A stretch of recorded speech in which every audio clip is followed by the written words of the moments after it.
आज हम बात करेंगे चैप्टर 1 गीता की। दोस्तों कुछ नया करने जा रहा हूँ, तो गलती हो गई तो सॉरी। तो शुरुआत करते हैं। हस्तिनापुर के राजा धृतराष्ट्र जो अंधे हैं लेकिन अपने बेटे दुर्योधन का पूरा समर्थन करते हैं, संजय से बैटलफील्ड का हाल पूछते हैं। वो कहते हैं, मुझे बताओ मेरे बेटे और पांडव कुरुक्षेत्र में क्या कर रहे हैं। संजय जवाब देते हैं, बैटलफील्ड पे दोनों आर्मीज एक दूसरे के सामने खड़ी हैं। दुर्योधन कौरवों के लीडर अपनी आर्मी को देखता है और उनके पास भीष्म जैसे एक्सपीरियंस वॉरियर है और अश्वत्थामा जैसे शूरवीर हैं, लेकिन अंदर ही अंदर पांडवों की आर्मी देखकर वो घबराए। वो अपने गुरु द्रोणाचार्य के पास जाकर अपने वॉरियर्स की स्ट्रेंथ गिनते हैं। दुर्योधन कॉन्फिडेंस दिखाने की कोशिश करते हैं, लेकिन उनकी आवाज़ में एक बेचैनी छुपी हुई है। तब भीष्म जो सबसे सीनियर वॉरियर है, अपना शंख बजाते हैं। ये शंख युद्ध की घोषणा करता है। तो वर्स 12 से 19 में बताया गया है कि श्री कृष्ण और अर्जुन एक साथ एक चैरियट पर है।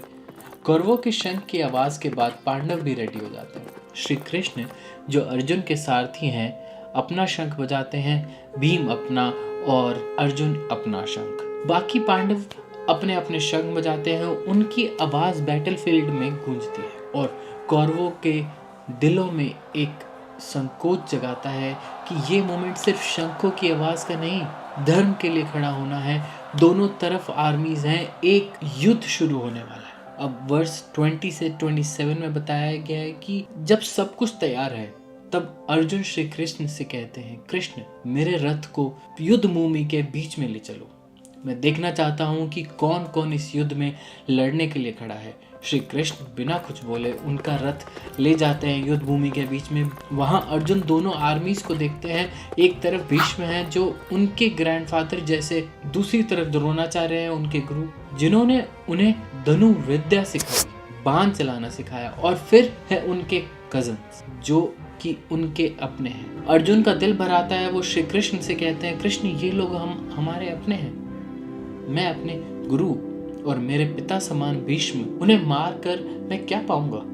राज्य और धन तो परिवार के लिए होता है, और अगर परिवार नहीं रहा तो ये सब इसका क्या मतलब है। वर्स 28 से 37 में बताया गया है कि अर्जुन का शरीर कांप रहा है। उनकी आंखों के सामने उनका परिवार और रिश्तेदार हैं और उन्हें लगता है कि ये युद्ध सिर्फ तबाही लाएगा। वो कृष्ण से कहते हैं, मुझे लगता है कि ये युद्ध करना पाप है।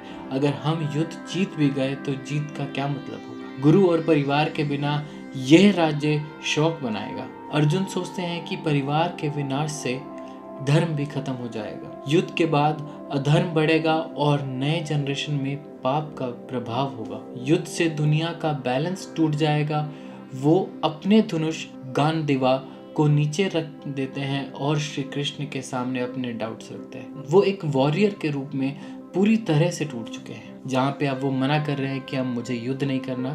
वर्स 38 से 47 में अर्जुन अपना फाइनल डिसीजन ले लेते हैं। वो कृष्ण से कहते हैं कि मैं युद्ध नहीं करूँगा, मेरी आत्मा इस युद्ध के खिलाफ है। कृष्ण मेरे लिए शर्म में जीना ज़्यादा अच्छा है।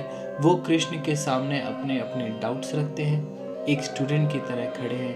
कृष्ण उन्हें देखते हैं, शांत और स्थिर। श्री कृष्ण अभी कुछ नहीं कहते, लेकिन वो अर्जुन को एक नॉलेज देते हैं जो कि उनकी लाइफ हमेशा के लिए बदल देगा, जो कि चैप्टर 2 में आएगा। लाइफ में ऐसे मोमेंट्स आते हैं जब हमें पता नहीं होता क्या सही है और क्या गलत। अर्जुन का ब्रेकडाउन ये सिखाता है कि डाउट्स होना गलत नहीं है, पर उनसे सीखना ज़रूरी है। फर्ज और इमोशन के बीच का बैलेंस।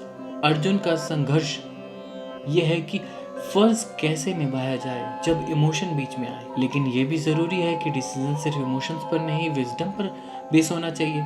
जब भी आप लाइफ में स्टक हो, एक मेंटर या गाइड की ज़रूरत होती है आपको, जो आपको क्लैरिटी दे। कृष्ण यहाँ पर वो गाइड है।